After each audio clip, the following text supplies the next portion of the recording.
Thanks so much, Jared and Gary, and congratulations, Jared, yet again, very well deserved. Welcome to the Midweek Tackle, brought to you by KFC FLG. My name is Lauren Wood. I'm joined by Corbin Middlemas and John Ralph from the Herald Sun.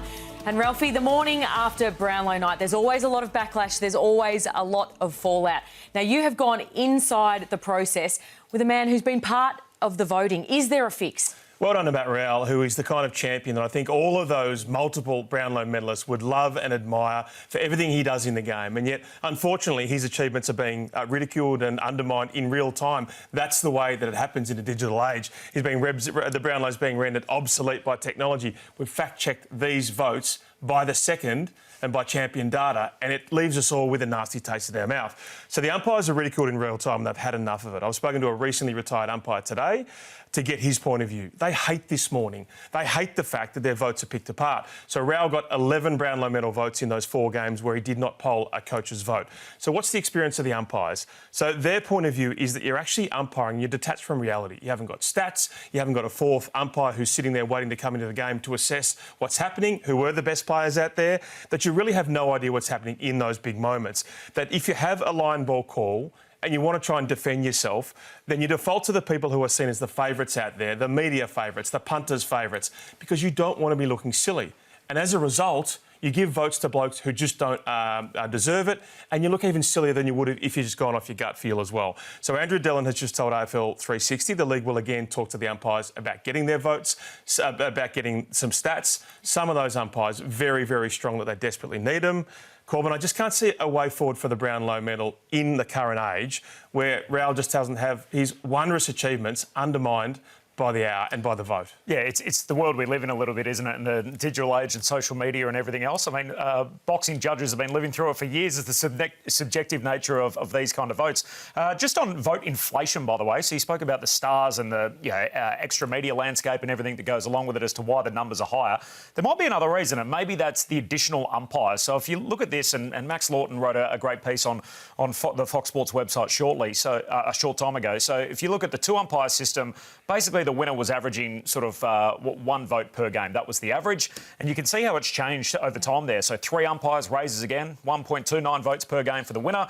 And now it's all the way up to 1.65. And basically the theory is here, the more people you have in the decision-making process, the more the lean is towards the brand name players, the guys that you know. And so naturally, with the more people involved in the decision-making process, maybe we're going to see this more and more. We're certainly seeing the numbers climb year on year. And that's never been higher with obviously Rowell this year and Cripps last year as the 2 highest vote getters the count's ever seen. So let's show you a live example of round 17. So this is a situation here where Matt Rowell had 6 kicks and 9 handballs. And you look at the 6 kicks here. So 6 players get coaches' votes ahead of him. He gets 2 Brownlow votes. Now, he also has 17 tackles. So we get kicks off the ground, we get smothered kicks, we get kicks that sometimes hit the targets. This is the best of them. So 2 effective kicks in 6, clangers kicks off the ground, kicks smothered. No reasonable person could give him the 2 Brownlow Medal votes if they just had a look at the stats. And I think that's the point here. If you do give some players the stats, we're still going to see the same 10 inside midfielders from finals teams being somewhere around the mix. But you're not going to see occasions like this where you look at that and you just say, well, that stinks. Yeah. I think it's an interesting one, isn't it? Because if it's not the umpires voting, it's not really the Brownlow that we've grown up with and that has such historical context. But when you look at it like that, in those passages of play, in those moments in isolation, Corbett, I mean, you live this effectively every weekend. It's a very similar situation to what the umpires are in. Yes, they're looking at who's got the ball, but effectively they're looking to the next contest. If there's a bit of a tussle there, if there's some contact from the player, it's not really sort of living in the moment for them. And this is nothing to, as I say, take away from their voting capability or anything like that, but they're always looking ahead of the play, very similar to commentators like yourself do. Yeah, I often think almost the other way, that they sort of favour the in and under type players, whereas we sort of in the broadcasting game, we notice the guys that get on the outside and kick the flashy goals. But you're right. I mean, the part that we probably miss a bit in the play-by-play commentary is the guys like the Rows dishing out the handballs, because you're constantly thinking, what's the next bit, what's the next passage, who's the next player that's got the ball? And so maybe it doesn't seep in the same way when you're doing play-by-play commentary, but the same way for the umpires. So it's not their main focus out there. They've got another job to do. It's not just to pick the best players on the ground. I know there's service as an umpire's award now, and it's the most prestigious individual award in the game. I think if we changed it, in 10 years we wouldn't care. So the Norm Smith Medal, that used to be it used to be middle-aged white men who were print journalists and maybe throw in a Graham Bond. So 2005, that's what the Norm Smith Medal category was. Last year we saw Rory Sloane, we saw Jack Rewalt, we saw Sean Burgoyne, and we saw some print journalists as well. We saw Anna Harrington from AAP. No one said we've undermined the quality of the Norm Smith Medal. We just said we found a way to make it more representative, a bit more diverse, certainly some former players who know exactly what to think about. And so, look, it may not be that we take it off the umpires. It might well be that we give them some stats as well, so some of the key position defenders can get some votes. They're never going to win the medal. It may well be that we get some of the players from losing teams get votes. As Grant Thomas said today to me, having looked at that, Naz Wanganeen Miller getting only 2, he said Bobby Skilton wouldn't win the award. He's a triple Brownlow medalist, and I think in his 3 winning years, I think his team won 4, 6 and 8 games. I think that we saw at West Coast, their entire team won 12 votes. It can't be like that. But when you've got no stats and when you're desperate not to get it wrong, you just go for the winning midfielder in the winning team. I like the idea of the umpires getting the stats, but he wasn't a complete outlier. I mean, there were 5 major chances. It was either him, Noah Anderson, Jordan Dawson, Bailey Smith or Nick Dacos, and I think the rest of them finished below him. So in the end, 4 of those guys finished in the top 5. It was only Noah that was a bit of an outsider. So he probably wasn't everybody's tip, but he was in and amongst. We got the scenic route to get there, no doubt, with some of those votes that you touched on. So if we carved the 6 votes that all of those players didn't deserve off the bottom, and he won with 33 votes, there'd be no quibbles. All we would be saying is Matt Rowell, what an absolute champion, what a weird dude for eating grass. And that's all we would say. Whereas right now we're quibbling about stuff that he's totally outside of his control as a worthy winner. Yep, totally worthy winner. And as you say, duly celebrated. He used to take his footy to bed with him. He's taking the Brownlow Medal to bed with him tonight. So he is a well-deserving winner. Now, of course, 2 of the other major awards on Brownlow night are the Mark of the Year and the Goal of the Year. Always conjecture with those as well. The AFL CEO, Andrew Dillon, was asked about what their future could hold on AFL 360 a short time ago. When you look at it, and the finals, we've got our best players playing on the biggest stages. I think if we don't extend it out for the whole season, there might be considerations for that. I think having something that acknowledges what goes on in the finals for the mark and the gold is something that's certainly within our contemplation. Well, John, you reported this on codesports.com.au today, that the AFL could potentially be open to, I guess, widening the criteria for these awards. Tell us about it. Well, it's such an important award, but more to the point, it's such a great prize as well, $50,000, not to mention those velocity points. So 2 years in a row it's happened. Isaac Heaney last year in the finals and now Jamie Elliott. How's it even voted on? So the 9 All-Australians all get their vote. Now, then there's a general vote as well. So the final single votes comes from a fan vote, so effectively 10 across the board. So, look, it does throw up weird results. I spoke to Eddie Betts today. He's got 4 Goal of the Year awards and 5 runner-ups, he told me. Don't forget about the runner-ups. He said he actually liked Jack Lukosius, and so there were 8 nominations that were given to those All-Australians. I don't know that was in there. He says, just let me pick the Player of the Year. Let me pick the Goal of the Year. Just clear out for Eddie. But I think the AFL looks foolish when all of a sudden the clear Mark of the Year, which some would argue was Jamie Elliott's, is ineligible and he's not there trying to win $50,000. What's the solution? Do we take it in all the way through to the grand final? What about if you wrap it around across next year? So you basically say, hey, this year's final series counts for next year's Mark of the Year. Can we do that? No, we cannot. That is a hard no, Corbin. No, we cannot do that, and we cannot take the context in. I'm big on just the moment for what it is. We can't be looking back and realising the context in the game too. So, yeah, maybe if we had a separate award for that. So imagine if we had a clutch moment of the year or whatever. No, we don't need more. We definitely do not need. You didn't want to see another award presented last night? I don't think we need any more finals, normal season. We don't need any more asterisks in this game. Now, John, the big news, of course, came out of Essendon today. There has been so much trade talk of who's going and who's staying. Now, we had confirmation this morning that a major figure who is going is the president, David Barham. Tell us the latest. So I spoke to the outgoing president and David Barham this morning, and this afternoon spoke to Andrew Welsh, the vice president who has taken up the reins. So Welsh is adamant that there is no circumstance in which the club will trade Zach Merrett. Nothing, nada. It doesn't matter what the offer is from Hawthorn. We're not doing it. His message to anyone who's willing to spill the board is that you will do untold damage to this football club. We have transformed ourselves off the field. We understand the injury issues. We believe we have the best 1-2 punch in terms of fitness, boss and strength and conditioning coming in here. Barham says this has been 6 months in the making, that it's not because he had a verbal altercation with Ted Fordham, the club's 1965 premiership player, not because Merrett wants to leave. It's up to you to decide whether this has been expedited as a result of that. The very good news is that Jordan Ridley has just committed to the football club. Of course, he's contracted, but he has said today, I will stay.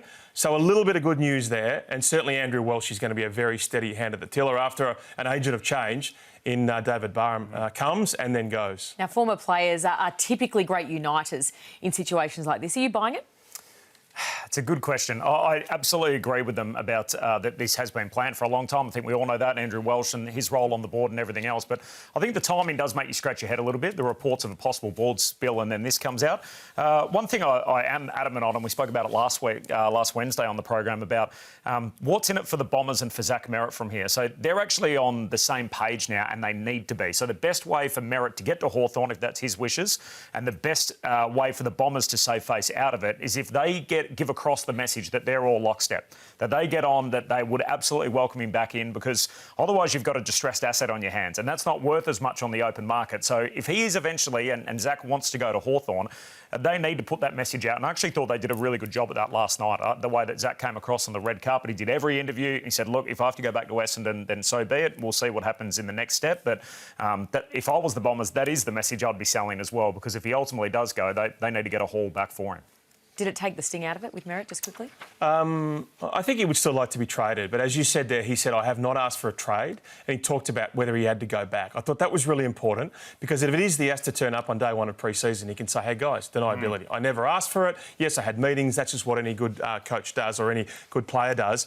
Welsh's point that a day in the sheds is going to cure everything. He says this is such a forgiving club. And yes, those players who sat on that same Brownlow Medal table had said such harsh words to each other. I think there's an element of that. And what Essendon feels is that this is a bloke who's more competitive than anyone else. And so that's why he wants to leave. But if he is there for next season and maybe longer, he'll give every fibre of his body trying to win games for this football club, even though if it's not the club he wants to be at. Now, as if grand final week wasn't busy enough, we also had an AFL tribunal hearing tonight. Corbin, of course, Mabior Chol facing the tribunal for his tackle on Tom Stewart. Tell us what has happened there. Well, if Hawthorn had qualified for the grand final, we probably would have spent the entire program talking about this particular tribunal case. But Mabior Chol has been able to beat that at the tribunal. So this was the tackle, obviously, that concussed Tom Stewart. The key factor here was Sam Butler's involvement, who's laying the lower end of the tackle there around his legs. And the terminology used was that the circumstances changed mid-tackle. So the way that Chol had originally approached the contest, the circumstances altered given Butler's involvement there, and as a result, the tackle isn't dangerous. So the nature of these, as we know, they're either 3 or nothing. It's nothing, and Mabior Chol's free to play in Hawthorn's first game next year. Feels like common sense prevailed, doesn't it? Yeah, I think you can't do pinned arm tackles where you dump someone into the ground, and yet Sam Butler tackled him. He also was able to get one arm free to break his spoil. He was able to handball as well, and so it's a tough gig for Michael Christian, but I think sanity has prevailed. Now, there's some changes coming to the father-son rule, isn't there, John? That's correct. I love this, what the AFL has finally done. As one of the list bosses said to me, the AFL has finally got smart. They've realised what we've been able to do. Finally? Yes, and they've realised how easy it has been able to be to try and secure these father-sons. So this will come in for next year. We might just show you how Brisbane was able to secure not only Levi Ashcroft, but also Ty Gallop. And so it was an extraordinarily complicated situation where you get pick 20 and then you make about 4 trades to try and accumulate all these back-end points. As you can see there, 32-42, 43-45. And then when it comes to the actual night of the draft, they made 6 separate trades to try and bump up the value of these points. And then when it got to the fact that they only had to match pick 5 for Levi, easy done, points left over. We go and get Ty Gallop when Geelong, of course, Stephen Wells decides that he needs to bid on him. So what will happen next year is you can only have 2 picks. You effectively have to... So let's give it a case study of Cody Walker. So he might be that number 2 player that's drafted in the AFL. So Carlton might need to have, pick 3 and also pick 6. And so that will be almost impossible to do. If you are to finish in the finals and you secure a player in the top 3, you might have to trade out a very, very good player. And so right now Brisbane's been able to accumulate all these brilliant father-sons without having to diminish its list. Next year, it'll have to make really, really tough calls. And so Carlton might feel a bit slighted by that, but I think it's not before time. The AFL told clubs about it yesterday. They will officially announce the specifics of it next week. Seems like it makes sense. Now, you mentioned Ty Gallop there, John. Corbin, he joins a pretty enviable list of players this weekend, doesn't he? Well, it feels like after the Marlon Pickett story, Lauren, that almost everything else doesn't really feel as much of a fairy tale, but this is certainly one. Certainly when you look at historical precedent replacements when it comes to Ty Gallop. So this is only his 6th game, and this is a guy that last year had just made his VFL debut. He was running around playing for Maroochydore in the Queensland Football League and then got a call up to the Brisbane Lions reserve late in the final series. Well, if you look at the other guys since 2000 that have played in a grand final so early on in their career, Marlon Pickett clearly stands out in his first game on debut, but it's a pretty short list. There are only 3 guys in front of him that have played fewer games before they feature on grand final day in 25 years. So Richard Hadley, part of a premiership, 2003. Jack Graham, part of a premiership, 2017. And the guy behind him, Jake Bowie, part of a premiership, 2021. So if you're a Brisbane Lions fan, maybe there's a little omen there. Chris Fagan, Coach of the Year. Why? Gut feel. So it was probably Sam Day or it was Ty Gallop. And you talk to the good footy judges, they say, he just gets a hand in, he just tackles, he just does the right things. And then, of course, he kicked those 3 goals in the preliminary final. Chris Fagan, you can see why. Even though people said, oh, is he a great coach? He is now a great coach, universally acknowledged as such. That's right, the sort of player that comes in, brings the excitement, brings the freedom on a day like Saturday. Now, Corbin, you have been our logistics man this final series. I know you've been all across the spreadsheets and the schedules and everything that comes with the mammoth task that is putting together a grand final. Now, you've spoken to the Lions about their travel plans, and I guess there's not always a lot that's within reach for travelling sides. So there is such thing as the soft cap, which for people that are fans of this show, I'm sure you know all about the soft cap, but basically every single team gets a portion of money to spend on their football department. You go over it, you pay a tax, and if you go over it multiple years in a row, you pay an even higher tax. So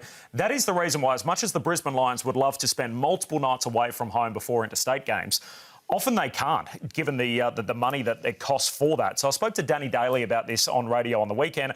He said, we look at the fixture at the start of the year, we pick the eyes out of the game. So they said round 15 in Geelong, they used the extra nights there, and then also the trip to Perth for logistical reasons. But then they've also got to include in those costs breakfast, lunch, dinner for all the football departments. So that's money on top of that. So the extra nights you stay, the more you've got to stump up there. And they leave a bit of money in the salary cap for finals time. So that's, or in the soft cap, sorry, for finals time. So that's what they did on the weekend. They came multiple nights early before the Geelong game. It's really their big game routine. And the one thing that if you're a Lions fan, you're probably sort of drawing the dots here. Every time they've done it, they've won. So the grand final is different. They get an exemption for coming early, given the fact the parade's involved and there are other commitments.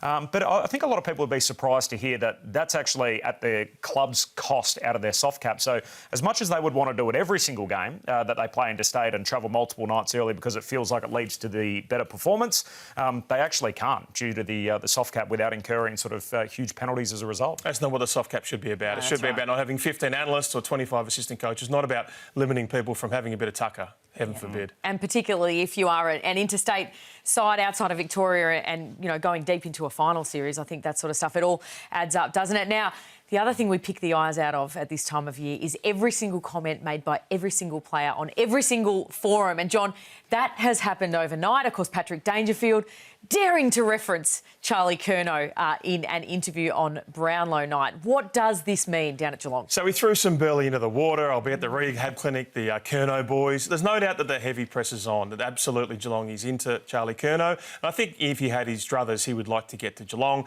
Now, they're also into Rowan Marshall, so that complicates factors. Here's the issue. That there's no way that Carlton believes a deal can be done with Geelong. And so I think his management has some real reservations about it. And so with Bailey Smith, we saw that Geelong lured a player down and then said, sorry, guys, we've only got pick 17. They had to accept it at the Bulldogs because he was an out-of-contract player, whereas this is different. I think Graham Wright, the new Carlton CEO, just says it's not happening there. So it'll be really interesting to see. It's why he has to keep his options open. Sydney's the club that has 2 first-round picks and absolutely would give them up. They might have to use a third party to try and get some established players in. So I'm not sure Carlton just wants picks. They'd want some players as well. But it all makes sense for Geelong to go and get the dual Coleman medal in Charlie Curnow. I don't think it makes sense for Carlton, and that's why his management's a bit reserved about it. Now, you've also reported on Code Sports tonight that there's a son that a number of clubs are particularly into. And maybe this links into Charlie Curnow as well. So Bailey Humphrey is a young star on the rise. Now, it just seems to the Suns that clubs are trying to pick him off. Now, he's had some homesickness issues before, but right now he's very happy. He lives with a couple of AFLW players. It's a great little relationship there, or friendship there. And it feels like Melbourne, who has been very keen on him before, is trying to ask about him. the view is, OK, if we're losing Christian Petracca, can we go and get Bailey Humphrey in, who we tried to trade into a draft pick before his draft to try and get him? If you're Carlton, OK, we're losing Charlie Kerner, could we get Bailey Humphrey? So the very, very strong message from Gold Coast is hands off. He loves the place. It's not happening. He's contracted. So watch this space to see whether there's any movement from those clubs. But, yeah, Gold Coast is not letting him go. Fantastic. Certainly one to watch. We'll have plenty more on the grand final. And, of course, another massive trade wrap for you very, very shortly. From Freo to the Pies to the Ds. There's all of these teams covered. And, as I say, plenty more on this Saturday's Premiership Decider. Coming up next on the Midweek Tackle, brought to you by KFC FLG. I'll be here till the end of time. Welcome back to the Midweek Tackle, brought to you by KFC. John, there's always so much trade talk at the moment. Give us the latest. So Jamie Elliott has been lowballed by the Pies and he knows it. So we've talked a lot about what they might be prepared to offer him. My understanding is that the offer right now is 2 years at $425,000 a season. Now that's up from $400,000 grand as an initial offer. So when you consider that the AFL average payment is about $500,000, he is not average. He's kicked 60 goals. He kicked 4 goals in a qualifying final. He kicked 4 goals in a preliminary final. He was the club's only avenue to goal. He wants to stay. Now, the club would clearly have to lift that deal with Gold Coast circling, having not yet offered him a contract, but being very interested. Corbin, he's not a $425,000 player. No, he's not. He's certainly more than that. I'd be more than happy to give him the money over a shorter term. So basically say, hey, here's the money you're worth up front, but there's no multi-year commitment on the back of that, or perhaps not as long as what they're thinking about doing. The other thing is Collingwood will have money. They've now stopped paying the Treloar money. They've stopped paying the Brodie Grundy money. So there is some money that comes back in off the cap, off the back of it. But I agree with you in that sense. The other thing you'll have to weigh up, and I know Collingwood sort of bargain on this from time to time, what is the worth of being a one-club premiership player for Collingwood years down the track when you go to your sportsman's night and everything else, as opposed to ending your career somewhere else? And that's why he wants to stay, and that's why he'd love to stay if that offer could be increased. So players like Harry Dematia and Ed Allen have not got much of a chance this year. And so I think the feeling is that if there is a senior player who's 1% better than on form, well, Craig McRae has backed them in, and that's fine because they're trying to win a premiership. So I think they're trying to look for a bit of clarity there. They're not looking for trade requests. But, yeah, I think if you're Craig McRae, you've got to turn the page a bit on players like Tom Mitchell, who has survived the first round of delistings, but again, might not necessarily be there next year. That's right. Their first lot of delistings announced tonight. So we can tell you that just a short time ago, Ash Johnson, Finn McRae, Charlie Dean and Premiership player Oleg Markov have officially been let go from the Pies. So it is,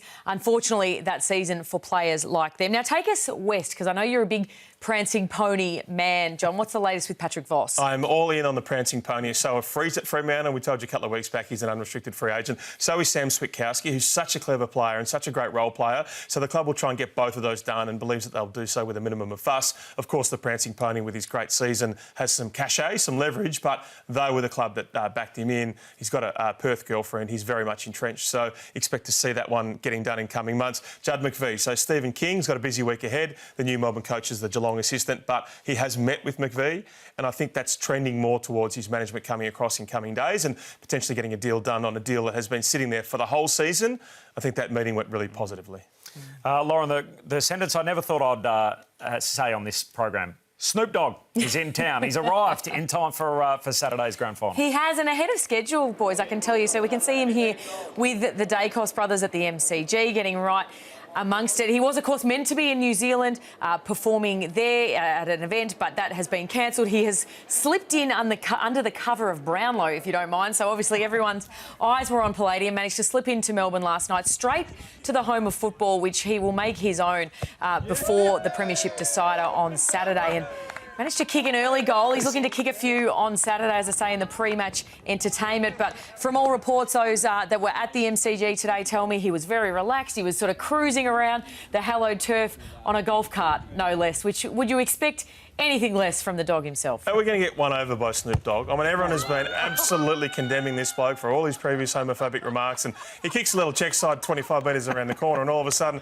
oh, Snoop, you're a man again. Well, we drink the Kool-Aid at this time of year. I mean, he'll be presented with a jumper at some point. We know that he is going to do a media opportunity on Thursday where he will face questions. There's been a select group of media that will be at that, Corbin, but I know you're looking forward to it. I am. I think it'll be great. So I can't wait to see how he goes on Saturday. Yeah, I think it'll all go off without a hit. So He's an A-grade celebrity, isn't he? Say whatever you want. He's an international celebrity, and we love our celebrities moth to a flame. And that's where the AFL are almost in his hands, right? Like him and his team sort of determine what happens Thursday and Saturday. Someone else who's had to travel a fair way to be here, the family of Mark O'Connor, who are making the trip out. Yeah, so one of Mark's brothers made it out for the 2022 flag, who went down to Geelong and caught up with him yesterday with your good self, Ralphie. And the rest of the family had a bit of FOMO, so they're all getting down here. Now, not quite the family we expected. Reporting on Code Sports, a little bit of a look at the Wikipedia sort of scandal almost that has followed Mark O'Connor. It's a mystery still to him. He doesn't scream International Man of Mystery, the great stopper, does he? But someone's hacked his Wikipedia page in recent months, claimed that he is the oldest of triplets, 2 sisters, no less, Bridie and Sinead. He's got no idea who either they are or who are the culprits. Now, he's got a few in his sort of eyesights of who it could be, but no, it's a little bit of a quirky one ahead of a big job on Saturday. It wasn't Cam Rayner, was it, after their dramas of the qualifying final? And, of course, Mark O'Connor straight to Cam. I think he'd just be keeping his forearms to himself. So many amazing battles like that coming up in a few days' time. If he's looking for a sledge in that moment, that might be it. Fantastic work by both of you. It's been great to have you with us on the Midweek Tackle. We'll have it all at codesports.com.au. The Midweek Tackle brought to you by KFC FLG. We'll see you tomorrow.